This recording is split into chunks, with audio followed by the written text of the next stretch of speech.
우리에게 주신 하나님의 말씀 같이 보겠습니다. 빌립보서 2장 5절부터 14절까지 말씀입니다. 빌립보서 2장 5절부터 14절까지, 여기는 12절부터 14절로 되어 있는데요. 12절부터 14절까지 말씀을 우리가 주제로 말씀을 나눌 텐데, 이해를 돕기 위해서 5절부터 봅니다. 5절부터 11절까지 제가 봉독할 테니 나머지는 여러분이 봉독하시기 바랍니다. 너희 안에 이 마음을 품으라. 곧 예수 그리스도의 마음이니 그는 근본 하나님의 본체시나 하나님과 동등됨을 취할 것으로 여기지 아니하시고 오히려 자기를 비워 종의 형체를 가지사 사람들과 같이 되셨고 사람의 모양으로 나타나사 자기를 낮추시고 죽기까지 복종하셨으니 곧 십자가에 죽으심이라. 이러므로 하나님이 그를 지극히 높여 모든 이름 위에 뛰어난 이름을 주사 하늘에 있는 자들과 땅에 있는 자들과 땅 아래에 있는 자들로 모든 무릎을 예수의 무릎 이름에 꿇게 하시고 모든 입으로 예수 그리스도를 주라 시인하여 하나님 아버지께 영광을 돌리게 하셨느니라.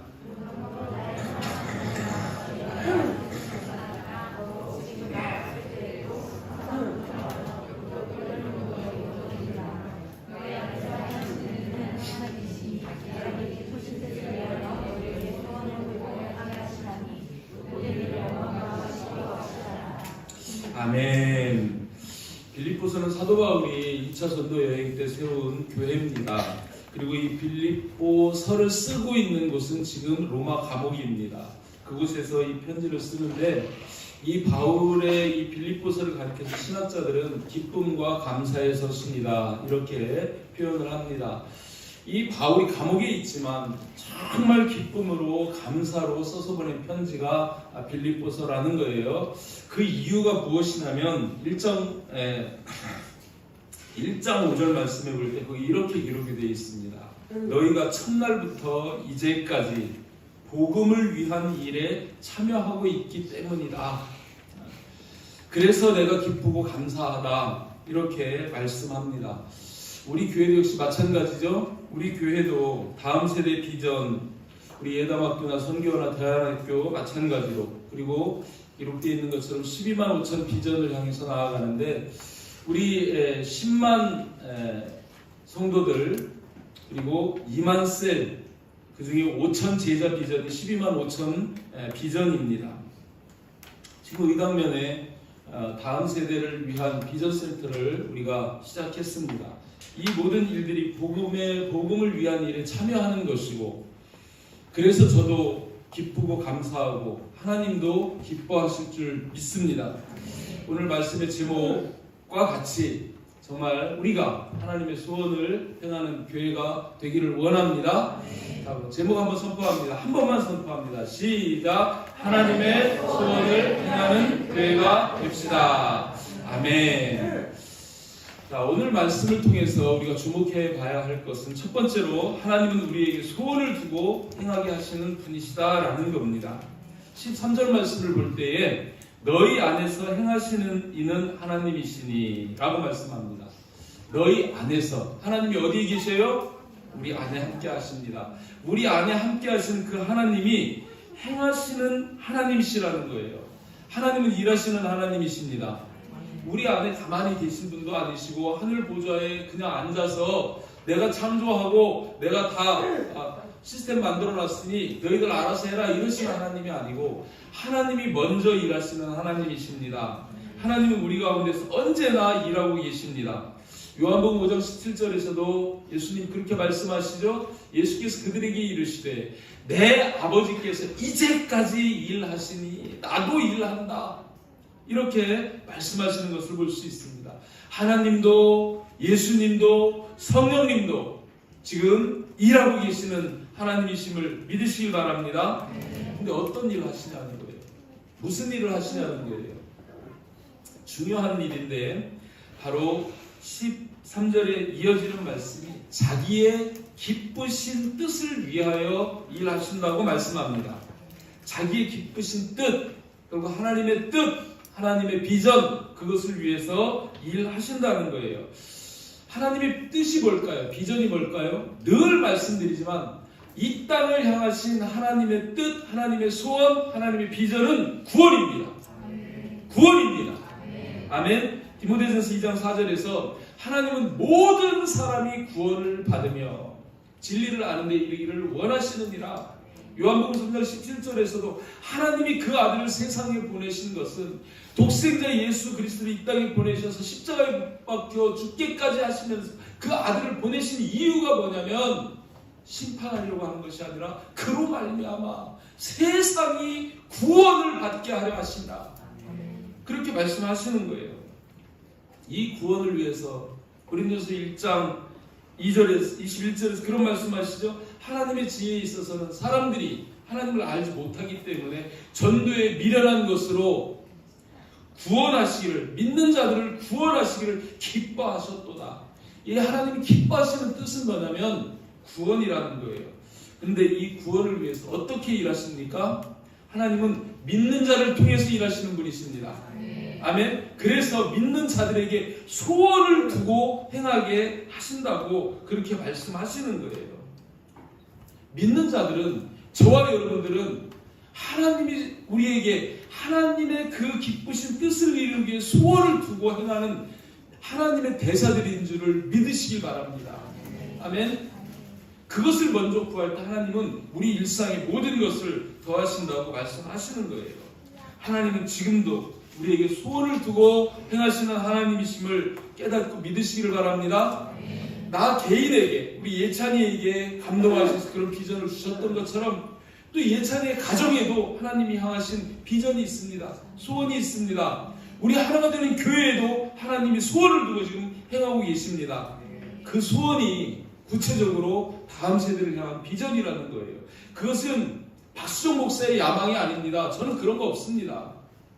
저는 선교의 꿈을 가지고 있었지 정말 교회는 생각도 안 했었어요. 그런데 하나님이 저를 여기까지 강제적으로 끌고 오셔가지고 뭘 할까요 했을 때 하나님이 다음 세대에 대한 비전을 주셔서 지금도 우리는 유일하게 세종에서 선교원을 하고 있고 다음 세대를 하고 있고 우리는 힘이 없지만 하나님이 일하시니 하나님이 공급하시니 하나님이 주시는 지혜와 그 능력으로 지금 저런 어마어마한 일을 우리 입장에서는 어마어마한 거예요. 하늘 저 위에 올라서 비행기에서 내려다보면 아무것도 아니에요. 그냥 하나님 볼펜으로 점 하나 찍어놓은 것 같은 그런 땅이지만 우리 입장에서는 정말 어마어마한 일인데 그 일들도 하나님이 소원을 두고 행하게 하시니 우리가 그 일을 한다는 것입니다. 또 하나님은 두 번째로 항상 복종하여 두렵고 떨림으로 너희 구원을 이루라고 말씀하십니다. 너희 구원을 이루라고 그렇게 말씀하십니다. 12절에서 그렇게 말씀하시죠. 그러므로 라고 이렇게 말씀을 시작하는데 이것은 앞에서 우리가 읽었던 5절부터 11절까지 있었던 그 말씀을 접속하는 접속사예요. 그 앞에 있었던 제가 읽었던 5절부터 11절까지 말씀의 핵심은 뭐냐면 너희 안에 이 마음을 품으라 하는 것입니다. 이 마음을 품으라. 어떤 마음이요? 그리스도 예수의 마음. 그리스도 예수의 마음을 품으라는 겁니다. 그 그리스도 예수의 마음이 어떤 마음이라 합니까? 그가 근본 하나님의 본체시지만 그는 자기를 비우시고 자기를 낮추시고 죽기까지 복종하셨다는 거예요. 죽기까지 복종하셨다. 그리스도 예수의 마음을 한마디로 표현한다면 아버지 뜻, 하나님의 그 소원, 그 뜻에 죽기까지 복종하시는 마음이었다. 그렇게 우리가 정리해 볼 수 있습니다. 예수님은 이 땅에 계실 때도 100% 하나님 뜻에 복종하고 순종하셨던 분입니다. 누가복음 20장 42절 말씀 보면 이런 말씀하시죠. 아버지의 뜻 이르시되 아버지여 만일 아버지의 뜻이거든 이 잔을 내게서 옮기시옵소서. 그러나 내 원대로 마시옵고 아버지의 원대로 되기를 원하나이다. 아버지의 뜻, 아버지의 원대로 되기를 원합니다. 이게 주님의 마음이에요. 그리고 요한복음 4장 34절에서 예수께서 이르시되 나의 양식은 내가 밥을 먹고 사는 이유는 무엇이냐면 나를 보내신 이의 뜻을 행하며 그 일을 온전히 이루는 것이 내가 양식 먹고 사는 이유다. 그것이 나의 양식이다. 내 삶의 이유요 목적이다. 라고 주님 그렇게 말씀하시는 것을 볼 수 있습니다. 예수님은 언제나 아버지의 뜻, 아버지의 소원, 아버지께서 원하시는 그것을 이루는데 전심전력하셨던 그런 모습을 보여주셨고, 그 마음을 품으라고 우리에게 권면하시고 나서 지금 12절 말씀, 그러므로 너희 안에 이 예수의 마음을 품고 너희 구원을 이루라고 이렇게 말씀하시는 것을 볼 수 있지요. 그러므로 나의 사랑하는 자들아, 항상 복종하여 두렵고 떨림으로 너희 구원을 이루라. 너희 구원을 이루라. 이렇게 말씀하십니다. 너 하나의 구원을 이루라는 게 아니고 너희 구원을 이루라고, 세상을 향한 구원을 이루라고 그렇게 지금 우리에게 말씀하고 계신 것입니다. 아멘. 너희 구원을 이루라 하는 이 말씀은 직역하면 이런 말씀이에요. 너희는 너희 자신의 구원을 성취하라. 복수로 말씀해요. 너희는 너희 자신의 구원을 성취하라. 이렇게 말씀하세요. 여러분, 우리는 구원을 받은 자입니다. 무엇으로 받습니까? 믿음으로 구원을 받았습니다. 그러나 우리가 구원을 받았다고 해서 그 구원이 지금 우리에게 이루어졌느냐? 이루어진 것은 아닙니다. 우리들이 예수 그리스도를 믿음으로 already 이미 구원을 받았지만 그 구원은 not yet 이라고 이렇게 얘기해요. already and not yet 이라고 얘기해요. 아직 성취되지 않은 것입니다. 과거에 구원을 받았어요. 지금도 우리에게는 구원을 받은 구원이 있지만 그 구원은 아직 이루어지지 않았습니다. 언제 이루어집니까? 예수 그리스도께서 다시 오실 때, 그때 우리 구원이 이루어지는 거예요. 그때까지 우리는 어떻게 해야 합니까? 그 구원을 이루어 가야 한다는 거예요. 아멘? 주님 앞에 설 때까지 우리 구원은 이루어 가야 하는 겁니다. 이루어 간다는 게 뭘 말씀하실까요? 예수 그리스도의 분량까지 매일매일 우리 믿음이 성장해 가야 한다는 것입니다. 정체되어 있으면 안 돼요. 가만히 있으면 안 돼요. 우리 믿음은 계속 자라가야 합니다. 계속 매일매일 주님의 말씀을 먹고 그 말씀을 들음으로 우리의 내적 영혼이 성장하고 주님의 분량까지 자라가야 된다는 거예요. 그래서 어린아이의 신앙이 장성한 신앙으로 성장해 가야 된다는 것입니다. 성경에서 그래서 말씀하시죠. 그리스도의 장성한 분량이 이르기까지 계속 우리가 성화되어서 가야 된다는 거예요. 그리고 주님이 오시면 우리는 변화되어 영화되어지는 겁니다. 아멘? 또 한 가지 측면에서는 우리가 받은 이 믿음을 지켜가야 된다는 거예요. 아멘? 지켜가는 것, 그것을 말씀합니다. 반드시 주님께서는 우리 구원을 성취하시기 위해서, 이루기 위해서 다시 오십니다. 아멘? 그때까지 우리는 그래야 된다는 거예요. 히브리서 9장 28절 말씀 보면 거기에서 이런 말씀하시죠. 이와 같이 그리스도 많은 사람의 죄를 담당하시려고 단번에 들이신 바 되셨고, 초림은 죄를 담당하고 십자가를 지시기 위해서 오셨어요. 그러나 구원에 이르게 하기 위하여 이제는 죄 대속과는 상관없이, 그것과 상관없이 자기를 바라는 자들에게 두 번째 나타나시리라. 두 번째 나타나시는 목적이 뭐냐면 구원에 이르게 하기 위하여 라고 분명하게 말씀합니다. 그때까지 우리는 구원을 이루어 가야 할 줄 믿습니다. 구원을 지켜야 할 줄 믿습니다. 그러나 우리가 구원을 지켜가는 그 일조차도 우리의 힘과 능력으로는 불가능한 거예요. 안 되는 거예요. 그래서 주님은 성령을 주십니다. 그래서 성령을 우리에게 부어주시고, 성령 받은 자들이 성령의 능력을 힘입고 그 구원을 이루어가고 지켜갈 수 있다는 거예요. 아멘? 성령 받으시기를 축복합니다. 빌립보서 우리가 지금 2장을 보는데 1장 6절에서 이것에 대해서 이렇게 명확하게 말씀하십니다. 너희 안에서 착한 일을 시작하신 우리에게서 착한 일은, 선한 일은 구원이에요. 성경에서 선한 일, 착한 일 다 구원에 대한 말씀입니다. 그 구원을 시작하신 이가 그리스도 예수의 날까지 이루실 줄을 우리가 확신하노라. 누가 우리의 구원을 이루어 가시냐? 시작하신 예수 그리스도, 그의 영이신 성령께서 우리 구원을 이루어 가신다는 거예요. 그래서 말씀하시는 겁니다. 너희 안에서 행하시는 그 하나님, 너희에게 기쁘신 뜻 구원의 소원을 두고 행하게 하신다고 말씀하시는 겁니다. 그러나 우리의 목도 있습니다. 아멘.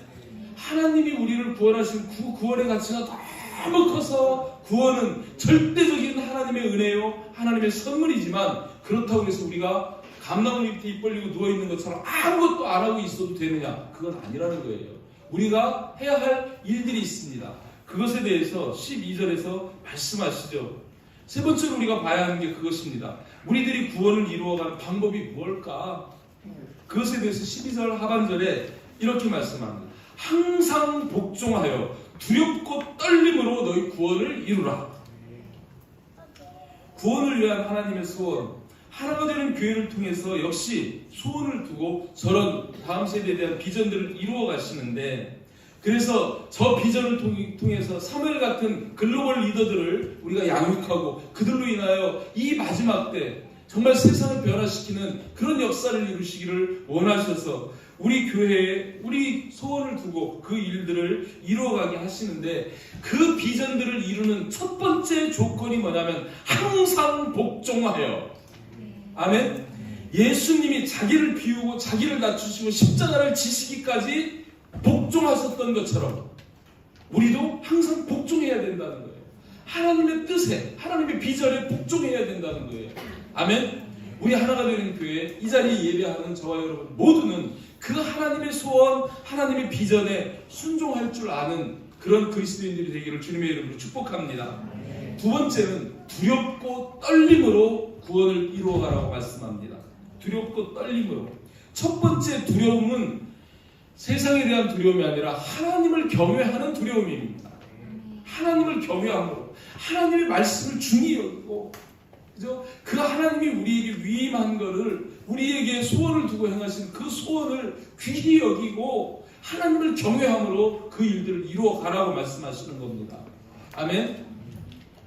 대통령이 우리에게 무엇을 부탁을 했다 그러면 있는 힘을 다해서 우리는 그 부탁을 들어드리기 위해서 수고할 거예요. 하물며 영원하시고 만왕의 왕이신 하나님이 저와 여러분들에게 소원을 두고 행하시는데 그 소원 이루어드려야 되지 않겠습니까? 생명을 걸고라도 이루어드려야 되지 않겠습니까? 이 자리에 있는 저와 여러분들이 그런 하나님을 경외하는 자들이 되기를 축복합니다.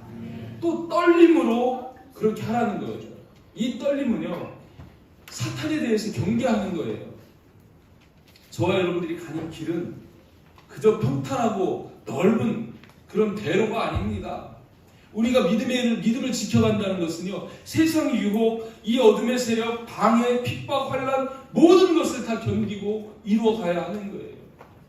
너희가 구원을 얻고 너희가 하나님의 영광에 참여하기 위하여 환난도 고난도 받아야 할지니라. 이게 성경의 말씀입니다. 아멘. 우리가 이 어둠의 땅에서 빛을 받고 빛을 비추는 그 역할을 감당하는 것은 빛과 어둠의 싸움이에요. 치열한 영적 싸움이 있어야 합니다. 그것을 우리가 떨림으로 감당해야 된다는 거예요. 왜요? 베드로전서 5장 8절 9절 말씀 보면 거기에서 이런 말씀합니다. 근신하라, 깨어라, 너희 대적 마귀가 우는 사자같이 두루 다니며 삼킬 자를 찾나니. 지금도 믿는 자라도 삼키려고 우는 사자처럼 입을 벌리고 삼킬 자를 찾아 다닌다는 거예요. 누가요? 사탄, 마귀, 사자가. 우리는 그것을 혹여라도 내가 잠시 한눈 팔고 잠들까, 내가 게으를까, 근신하고 깨어있으면서 이 사탄 마귀를 대적해야 된다는 거예요. 떨림으로. 주님께 받은 구원을 마귀에게 삼킨당하면 안 되지 않습니까?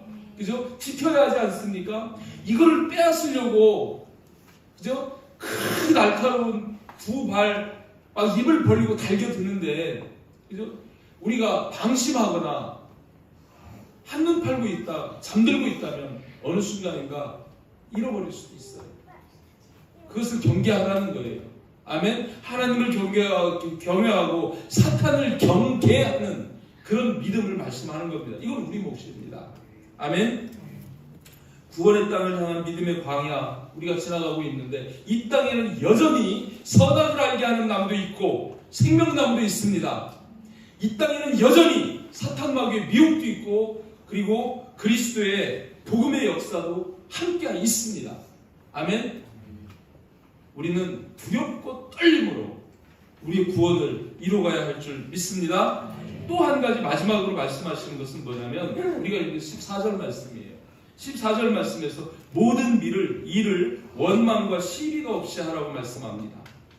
구원을 이루어가기 위해서 또 하나 꼭 필요한 게 뭐냐면 원망, 시비가 없어야 한다는 거예요. 원망은요, 불평이라는 말과 같은 말씀이고 불만이라는 말과 같은 그런 의미의 말씀이에요. 원망, 불평, 불만 같은 개념의 말인데요. 여러분, 이 원망, 불평, 불만은요, 사람을 멸망하게 하는 아주 핵심적이고 진짜 나쁜 게 바로 이 원망과 불평, 그런 것들입니다. 여러분, 이스라엘 백성들이 광야를 지나갈 때 그 광야에서 하나님을 원망했던 기성세대가 이 40년에 걸쳐서 여호수아, 갈렙 둘 빼놓고 다 멸망당하는 것을 보게 됩니다. 이 원망과 불평, 불만은 결론적으로 하나님 말씀에 불순종하게 해요. 오늘도 말씀에서 순종을 말씀하는데 우리가 불순종하는 이유는 뭐냐면 나는 하나님 믿고 하나님 앞에 이렇게 헌신하는데 하나님 왜 내 형편을 이렇게 하시나요? 원망스럽습니다. 그러면서 결국은 하나님 말에 불순종하게 된다는 거예요. 그래서 멸망당합니다. 신명기 8장 2절 말씀 볼까요? 여기 말씀에 보면 하나님이 이들을 40년 동안 광야 생활하게 하신 이유가 있습니다. 내 하나님 여호와께서 이 40년 동안에 내게 광야 길을 걷게 하신 것을 기억하라. 우리도 지금 광야를 걷고 있습니다. 근데 왜 일주일이면 가나안 땅에 들어갈 수 있는 그 땅을 40년 동안 광야에서 뺑뺑뺑뺑뺑뺑뺑 헤매게 만드시느냐? 무엇을 보시려고? 무엇을 알아보시려고요? 이는 너를 낮추시며 예수님이 자기를 비우고 자기를 낮추시는 것처럼 낮추시며 또 너를 시험하사 내 마음을 알려고 한다. 내 마음이 어떠한지 알려고 그런다. 결국 그 마음이 어떤 마음이냐? 그 명령을 하나님의 말씀을 지키는지 지키지 않는지 하나님의 말씀에 순종하는지 순종 안 하는지를 하나님은 기다리시면서 순종하기를 기다리시면서 그 광야를 계속 지금 연단시키고 훈련시키면서 40년 동안을 거기를 돌게 하는 거예요. 여러분, 하나님으로부터 우리가 인정받는 가장 좋은 방법, 하나님으로부터 우리가 복받는 가장 좋은 방법은 뭐냐면 두말할 여지 없이 하나님의 말씀 그 명령에 복종하는 것입니다. 순종하는 것입니다. 순종하면 복이에요. 불순종하면 멸망입니다. 하와가 하나님의 말씀에 불순종하고 선악과 따먹어서 죽는 거예요. 그 말씀에 순종하고 생명나무의 열매만 따먹었더라면 절대적으로 하와는 하나님이 말씀하신 생육, 번성, 충만, 번성, 정복, 다스림의 복을 누릴 수 있는 복된 자가 될 것입니다. 저와 여러분도 마찬가지일 줄 믿습니다. 하나님의 말씀에 순종하시기를 바랍니다. 순종하고 계획하세요. 하나님의 말씀 따라서 인생을 계획하시고 설계하시기 바랍니다. 하나님이 함께 하시면 잘 될 수밖에 없고요. 잘 되게 되어져 있습니다. 아멘. 근데 하나님의 말씀 따라서 내가 내 힘으로 열심히 뭔가를 이뤄보려고 내 계획, 내 지식, 내 꿈 가지고 열심히 해봐야 어느 정도는 될지 모르겠지만 숱한 실패와 좌절과 절망 그거 피할 수 없어요. 그리고 결국은 자기 생명까지도 영혼의 생명까지도 잃어버리게 되는 그 길입니다.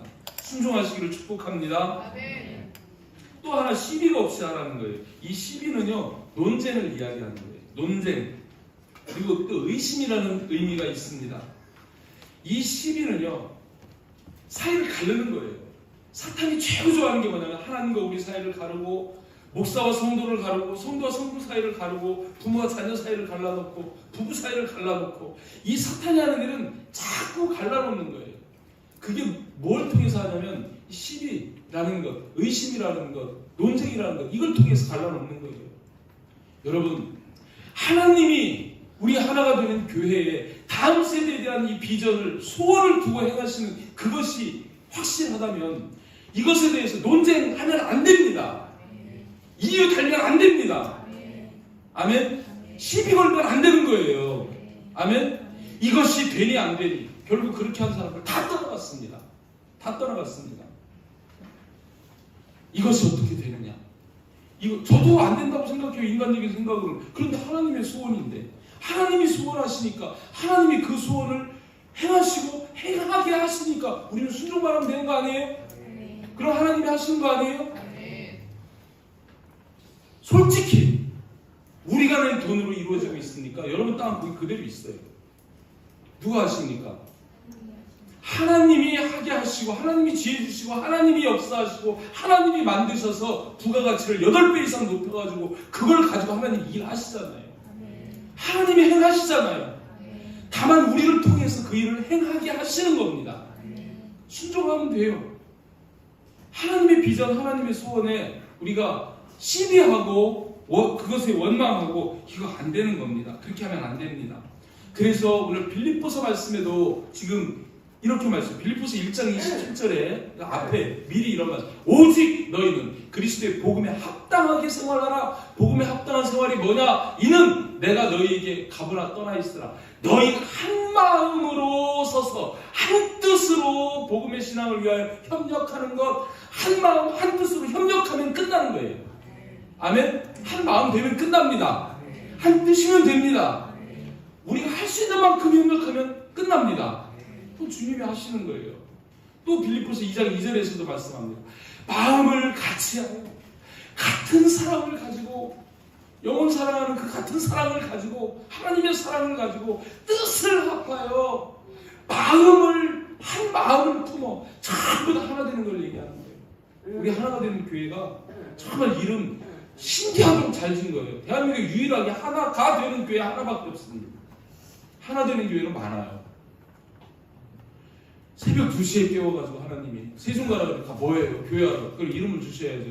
근데 요한복음 17장을 딱 피기하셔가지고 메이비 원 처치 하나가 되는 교회 그 하나가 그 이름 그대로 가지고 거예요. 그대로 하나가 되게 하는 하나가 되는 교회.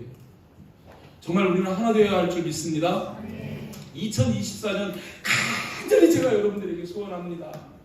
조건 보지 마시길 바랍니다. 상황 보지 마시길 바랍니다. 하나님이 소원을 두고 행하시고 행하게 하십니다. 우리가 그 마음으로 한 마음 한 뜻만 되면 주님은 반드시 주님 스스로 일하시고 역사하셔서 그 일을 이루어 가실 줄 믿습니다. 원망 불평하시고 손 들어보세요. 시비 거실 분이 있어요. 빨리 지금 손 들어보세요. 일하다가 중간에 손 들고 골치 아파. 여러분 다 한 마음 한 뜻으로 협력하시면 주님이 일하심을 믿으시기를 바랍니다. 이제 저희 일을 시작하면서 때로는 저 스스로가 위축이 될 때가 있고 제가 겁이 날 때가 있고요. 제가 막 두려울 때도 있어요. 저도 인간입니다. 지금 하고 있는 일도 그런데 이거를 해놓고 운영이 될까? 지금 아이들은 자꾸 줄어드는데 하나님 왜 이거를 하라 하시는지 청년정전이 아이들은 줄어들고 다 어린이집도 문 닫는데 이때 이거를 하라 하시는지 이거 지금 대출 내서 한다고 그래도 이자가 한 달에 2천만 원씩이나 들어가는데 이거를 어떻게 감당해야 할지 이걸 감당 못하면 우리는 어떻게 되는지 교회도 깨질 거고 성도들은 부담 느끼고 다 떠날 거고 이거 망하는 거 아니에요. 별 생각이 다 들어요. 그런데 의심하지 말라는 거예요. 시비하지 말라는 거예요. 내가 한다. 내가 너희를 통해서 일하니 너희는 내 도구만 되어라. 이게 하나님의 말씀인 줄 믿으시기 바랍니다. 원망, 시비 없이 여기서 말씀하는 항상 복종함으로 두렵고 떨림으로 하나님의 소원을 이루어가는 그 하나님의 소원을 이루어 드리는 우리 하나가 되는 교회가 되기를 주님의 이름으로 축복합니다.